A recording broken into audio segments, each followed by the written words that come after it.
আমি যে তিনটে জিনিস বললাম, এই তিনটে জিনিস কি কি বলেন তো? ঈমান, ইসলাম আর ইহসান।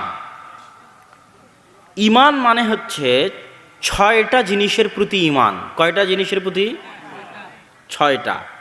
ইসলাম মানে হচ্ছে 5টা বিষয়ের প্রতি আমল। কয়টা? 5টা।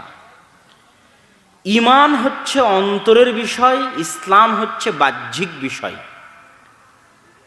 প্রত্যেক মুমিন মুসলিম, কিন্তু প্রত্যেক মুসলিম মুমিন নয়। আরো সহজ করে বলি, প্রত্যেক ঈমানওয়ালা একজন ইসলামওয়ালা, কিন্তু প্রত্যেক ইসলামওয়ালা ঈমানওয়ালা নয়। কথাটা কি আমি বুঝাতে পারলাম না পারিনি? ঈমান কিসের বিষয়? অন্তরের বিষয়। আর ইসলাম হচ্ছে বাহ্যিক বিষয়। মসজিদে একজন গিয়ে সালাত আদায় করলো, ও কি হিন্দুও হতে পারে না পারে না? কথার আমার অ্যান্সার দেন। হিন্দু ইমামও হতে পারে। অবাস্তব না বাস্তব? বাস্তব। তাহলে তার অন্তরে ঈমান নাই, কিন্তু বাহ্যিক তাকে দেখতে কি মনে হচ্ছে? মুসলমান। তাহলে প্রত্যেক মুমিন মুসলিম, কিন্তু প্রত্যেক মুসলিম মুমিন নয়। ঈমানের যে মৌলিক বিষয় কয়টা বললাম? ঈমানের মৌলিক বিষয় কয়টা? 6টা। 1 নম্বর হচ্ছে ঈমান বিল্লাহ, আল্লাহর প্রতি ঈমান। আল্লাহর প্রতি ঈমান মানে কি? আল্লাহর প্রতি ঈমান মানে হচ্ছে আল্লাহর সত্তার প্রতি ঈমান। আল্লাহর প্রতি ঈমান মানে হচ্ছে আল্লাহর গুণের প্রতি ঈমান। আল্লাহর প্রতি ঈমান মানে হচ্ছে আল্লাহর নামের প্রতি ঈমান। আল্লাহর প্রতি ঈমান মানে হচ্ছে আল্লাহর নাম, আল্লাহর গুণ এবং আল্লাহর সত্তার দাসত্ব বরণ করে নেওয়ার নাম। তাহলে 3টে জিনিস বললাম, আল্লাহর নাম, আল্লাহর গুণ, আল্লাহর সত্তা। কয়টা বললাম? আমি আব্দুল্লাহ, আমার অস্তিত্ব হচ্ছে আমার সত্তা। আমার নাম আব্দুল্লাহ, যখন বইয়ে লেখা থাকবে আব্দুল্লাহ, কাগজে লেখা থাকবে আব্দুল্লাহ, পোস্টারে লেখা থাকবে আব্দুল্লাহ, তখন আমার এটা কি? নাম। এটা আমার কি? নাম। আর আমার সত্তা আলাদা, আমার নাম আলাদা। আবার আমার গুণ, আমি ভালো বক্তব্য দিতে পারি বা আমি ভালো বক্তব্য দিতে পারি না, আমি এইভাবে চলি, এইভাবে এই করি, এটা কি? আমার গুণ। তাহলে নাম, সত্তা আর গুণ। ঠিক তেমনি আল্লাহ সুবহানাহু ওয়া তাআলার নাম, আল্লাহ সুবহানাহু ওয়া তাআলার সত্তা বা অস্তিত্ব এবং আল্লাহ সুবহানাহু ওয়া তাআলার গুণ, এই 3টে জিনিসের প্রতি ঈমান। এমনভাবে ঈমান যে আশহাদু আল্লাহ ইলাহা ইল্লাল্লাহ, প্রথম ঈমান, যেটা আমরা বলি কালেমা তয়্যিবাহ। কোনটা কালেমা তয়্যিবাহ বলেন তো? লা ইলাহা ইল্লাল্লাহ।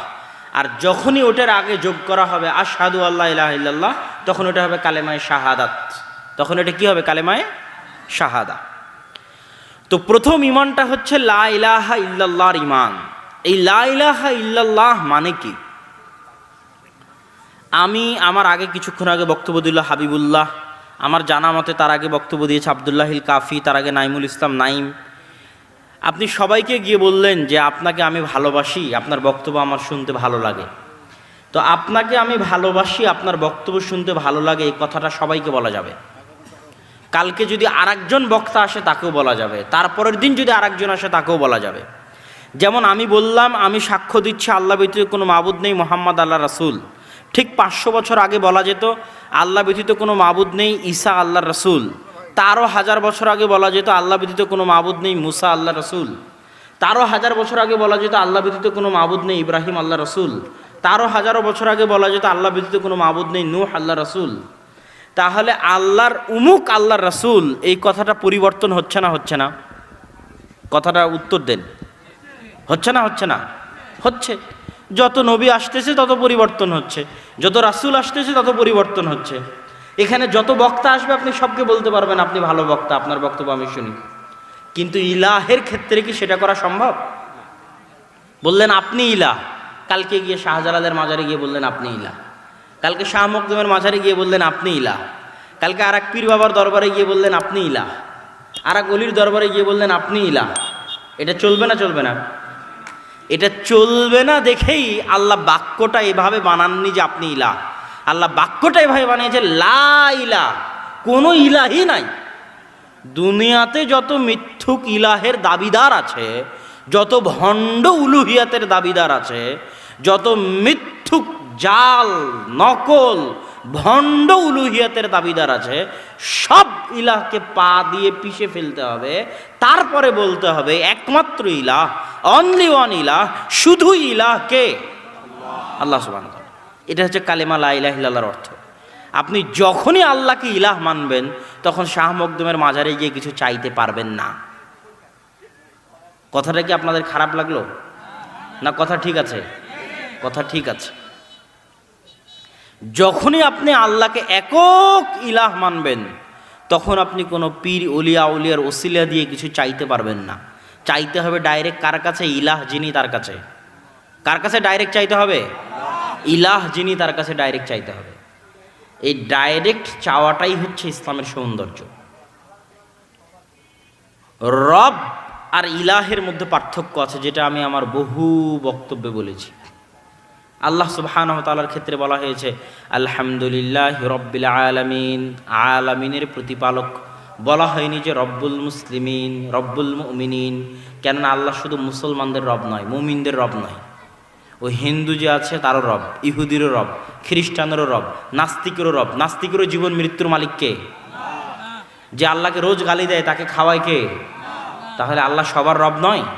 সবার রব। ওমা মিন দাব্বাতিন ফিল আরদি ইল্লা আলাল্লাহি রিজকুহা। জমিনে এমন কোনো প্রাণী বিচরণ করে না, মশা মাছি, জীব জন্তু, পাখ পাখালি, পোকা মাকড়, মাছ মানুষ, এমন কিছু বিচরণ করে না, সকলের রিজিকের দায়িত্ব কে বহন করে? আল্লাহ বহন করে। এই জন্য তিনি রব। তো রব আল্লাহ সুবহানাহু ওয়া তাআলা সবার, কিন্তু ইলাহ আল্লাহকে সবাই মানে না। আব্দুল মুত্তালিব আল্লাহকে রব মানত, ইলাহ মানত না। আবু জাহাল আল্লাহকে রব মানত, ইলাহ মানত না। আবু তালেব আল্লাহকে রব মানত, ইলাহ মানত না। আবুল আহাব আল্লাহকে রব মানত, ইলাহ মানত না। মক্কার যত কাফের কোরাইশ মুশরিক ছিল, সবাই আল্লাহকে রব মানত, ইলাহ মানত না। আল্লাহকে রব মানত দেখেই তারা হজ করত। আল্লাহকে রব মানত দেখেই তারা বদরের যুদ্ধের দিন কাবা ঘরের পাশে গিয়ে আল্লাহর কাছে দোয়া করেছে। তো আল্লাহকে রব মানত, ইলাহ মানত না কেন? আল্লাহকে রব মানত আর মনে মনে ভাবতো আল্লাহ এত মহান সত্তা, এত বড় সত্তা, আমি কি একাই তার কাছে কিছু চাইতে পারি? ওই যে 360টা মূর্তি আছে কাবা ঘরের মধ্যে, ইব্রাহিম, ইসমাইল, মুসা, ঈসা, তাদের মূর্তির ওসিলা দিয়ে আল্লাহর কাছে চাইতে হবে। তখন আল্লাহর উলুহিয়াত কি হলো? কেটে গেল। আল্লাহর উলুহিয়াত কি হলো বলেন তো? কেটে গেল, নাই। তাহলে ওই মক্কার কাফের মুশরিকদের ঈমান আর আমাদের ঈমানের মধ্যে পার্থক্য কি? আমি অসুস্থ হলাম, অসুস্থ হওয়া মাত্রই আল্লাহর কাছে না চেয়ে হুজুরকে গিয়ে বললাম একটা তাবিজ পড়ে দেন। ওই ঝুলন্ত তাবিজ আমার কি করতে পারবে? আমি কোনো এক অষ্ট ধাতুর কাছে গিয়ে বললাম আমাকে একটা আংটি দেন, আমাকে একটা বালা দেন। ওই যে বালার আশ্রয় প্রার্থনা করলাম, অষ্ট ধাতুর আশ্রয় প্রার্থনা করলাম, তাহলে কি আমার লা ইলাহা ইল্লাল্লাহ টিকলো না বাদ পড়ে গেল? বাদ। তখন আমার আর মক্কার আবু জাহাল আর আবুল আহাবের মধ্যে কোনো পার্থক্য থাকলো? থাকলো না। তো সম্মানিত উপস্থিতি, আর এই জিনিসগুলো টিকিয়ে রাখা হয় কেন? ব্যবসার জন্য, অন্য কোনো কারণ নাই। যত উলিয়া উলিয়া, পীর বাবা, বুজুর্গানে দিন, যারা এগুলো টিকিয়ে রেখেছে, সবাই কিসের জন্য টিকিয়ে রেখেছে? ব্যবসার জন্য। একটা তাবিজ বিক্রি করলে টাকা পাওয়া যাবে, একটা বালা বিক্রি করলে টাকা পাওয়া যাবে, একটা আংটি বিক্রি করলে টাকা পাওয়া যাবে। আর আমার এই বক্তব্যের কারণে তার ওই ব্যবসা বন্ধ হবে, যেটা আগের যুগের মানুষেরও ব্যবসা বন্ধ হয়ে গেছে। তাহলে আমরা বলেছি ঈমান কয়টা জিনিস? এক, লা ইলাহা ইল্লাল্লাহ, আল্লাহর প্রতি ঈমান, আল্লাহর নামের প্রতি ঈমান। আল্লাহর নাম এত পাওয়ারফুল, এত মজবুত, এত শক্তিশালী, যেই কাজ আপনি আল্লাহর নাম দিয়ে করবেন ওই কাজ বরকতময় হয়ে যাবে। মান আকালা ওয়ালাম ইয়াযকুর ইসমাল্লাহ আকালা ইয়াকুলু মাআহু শাইতান। যে খাবে আল্লাহর নাম নিবে না, তার সাথে শয়তান খাবে। আর যে খাবে আল্লাহর নাম নিবে, শয়তান তার সাথে খাবে না। মান দাখালা ফি বাইতিহি, যে তার বাড়িতে প্রবেশ করবে, ওয়ালাম ইয়াযকুর ইসমাল্লাহ, আর আল্লাহর নাম নিবে না। আসসালাম কার নাম? সালাম কার নাম? আসসালামু আলাইকুম, আল্লাহর নাম নেওয়া হলো। যে বাড়িতে প্রবেশ করবে আসসালামু আলাইকুম বলবে না, ইবলিস শয়তান তার সান্ডা পান্ডাদের ঘোষণা দিয়ে দিবে, এই বাড়ি তোমাদের থাকার জায়গা, এই বাড়ি তোমাদের খাওয়ার জায়গা, এই বাড়ি তোমাদের আড্ডা দেওয়ার জায়গা। তো যেই বাড়িতে শয়তান খায়, থাকে, আড্ডা দেয়, ওই বাড়িতে দিন থাকতে পারে? থাকতে পারে না। সম্মানিত উপস্থিতি, তাহলে প্রথম বিশ্বাস আল্লাহর নামের উপর, দ্বিতীয় বিশ্বাস আল্লাহ সুবহানাহু তাআলার গুণের উপর। আল্লাহ সুবহানাহু তাআলার গুণ দুই ধরনের, তার কর্মগত গুণ, তার সত্তাগত গুণ। সত্তা মানে হচ্ছে তার সত্তার অংশ, কর্ম মানে হচ্ছে যখন তিনি ইচ্ছা করেন, যখন তিনি ইচ্ছা করেন না। তার আদমকে সৃষ্টি করার ইচ্ছা হয়েছে, তিনি আদমকে সৃষ্টি করেছেন। আদমের পরে আর কোনো জাতি সৃষ্টি করবেন কিনা সেটা তার ইচ্ছা।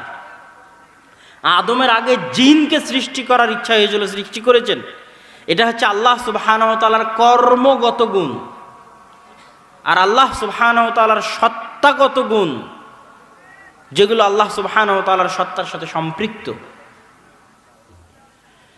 এই দুই গুণাবলীর ক্ষেত্রে কোনো তাবিল, দূরবর্তী অর্থ, কোনো দূরবর্তী ব্যাখ্যা, কোনো বিকৃতি চলবে না। আল্লাহ সুবহানাহু ওয়া তাআলা নিচের আসমানে নেমে আসেন, অগণিত অসংখ্য হাদিসে রাসূল সাল্লাল্লাহু আলাইহি সাল্লাম বলেছেন, শেষ রাতের 1/3 পার হয়ে গেলে আল্লাহ সুবহানাহু ওয়া তাআলা নেমে আসেন। এটাতে বিশ্বাস স্থাপন করতে হবে। আল্লাহ সুবহানাহু ওয়া তাআলা আদমকে তার নিজে হাত দিয়ে সৃষ্টি করেছেন, বিশ্বাস করতে হবে। আপনি যদি বলেন আল্লাহর হাত মানে আল্লাহর কুদরত, তাহলে আদমকে সৃষ্টি করার, জিনকে সৃষ্টি করার মধ্যে কোনো পার্থক্য নাই। তাহলে আদমকে সৃষ্টি করার, ফেরেশতাকে সৃষ্টি করার মধ্যে কোনো পার্থক্য নাই। তাহলে আদমকে সৃষ্টি করা, জিবরাইল, মিকাইল, ইসরাফিলকে সৃষ্টি করার মধ্যে কোনো পার্থক্য নাই। তাহলে আদমকে সৃষ্টি করার, আসমান জমিনকে সৃষ্টি করার মধ্যে কোনো পার্থক্য নাই। কেননা আল্লাহ আসমান জমিন, জান্নাত জাহান্নাম, ফেরেশতা, জিন সবাইকে তার কুদরত দিয়ে, তার অর্ডার দিয়ে, তার নির্দেশ দিয়ে সৃষ্টি করেছেন। কিন্তু আদমের বিশেষত্ব, আদমের মর্যাদা কোথায়? যে আল্লাহ তাকে নিজে হাতে সৃষ্টি করেছেন। তো আপনি যদি আল্লাহর হাতই না মানেন, তাহলে আদমের মর্যাদা কই যাবে? কিন্তু আল্লাহর হাত কি আমাদের হাতের মতো? আল্লাহর হাত কার মতো? যেমন তার শানে মানায়। লাইসা কামিথলিহি শাইউন ওয়া হুয়াস সামিউল বাসীর। আল্লাহর হাত তার মতো, যেমন তার শানে মানায়, তিনি কারো মতোই নন। ওয়ালাম ইয়াকুল্লাহু কুফুয়ান আহাদ। আল্লাহ কোনো কিছুর মতো নন। আল্লাহ সুবহানাহু ওয়া তাআলার গুণাবলী, যাদের নিকটে চাইবেন, যাদের নিকটে আশ্রয় প্রার্থনা করবেন, তাদের এই গুণগুলো থাকতে হবে। কুল হুয়াল্লাহু আহাদ, আল্লাহ এক অদ্বিতীয়, আল্লাহ নামে এক অদ্বিতীয়, আল্লাহ গুণে এক অদ্বিতীয়, নামে এক অদ্বিতীয়। আল্লাহ এই নাম অন্য কারো নাই। গুণে এক অদ্বিতীয়, আল্লাহ যেমন দয়ালু, আল্লাহ যেমন শুনেন, আল্লাহ যেমন দেখেন, ওই রকম শুননেওয়ালা, ওই রকম দেখনেওয়ালা, ওই রকম জ্ঞান কারো নাই। আমি দেখতে পাচ্ছি, লাইট বন্ধ হয়ে গেলে কি আমি আর দেখতে পাবো?